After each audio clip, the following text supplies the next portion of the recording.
2015 el nostre universitari inicia a proposta de l'equip directiu, de l'equip musical i seguint les inquietuds d'alguns dels seus membres un nou projecte, el projecte de residències. En aquest projecte el que intentàvem era donar veu als compositors i animar-los per tal que escriviren nova música coral, que pensem que als País Valencià serà una pràctica que l'última generació havia oblidat en pro d'un estat restauracions.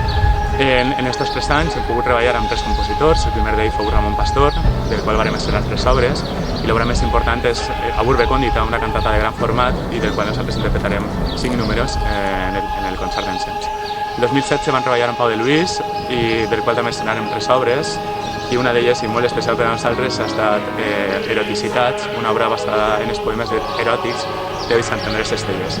I per últim, aquest 2017, hem treballat amb Francisco Coll, un compositor que ens ha escrit una obra molt interessant per a cor a capella a 8 veus, basada en els textos de l'Estada Mater i que està titulada Làcrim.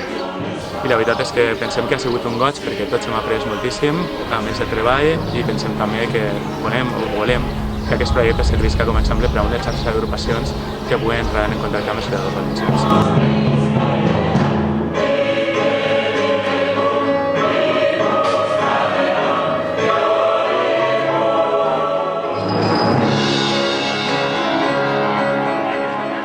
Universitari de València estem de celebració.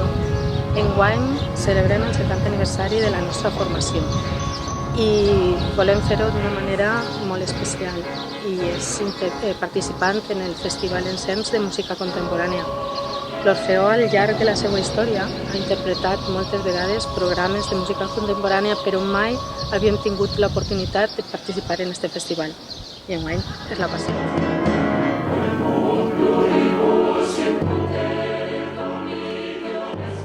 Sabeu, el proper dimecres, dia 7, a les 7 de la vesprada, al Conservatori Superior de Música de València.